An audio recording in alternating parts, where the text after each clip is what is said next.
ওরে শ্যামলা বরণ গায়েরই রং, দীঘল কালো চুল, দুই নয়নের আলো যেন বেহেশতেরি ফুল।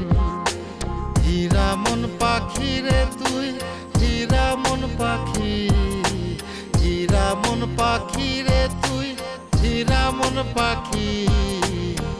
তোর আশায় আশায় আমি কণ্ঠ চাইয়া থাকি, তোর আশায় আশায় আমি কণ্ঠ চাইয়া থাকি।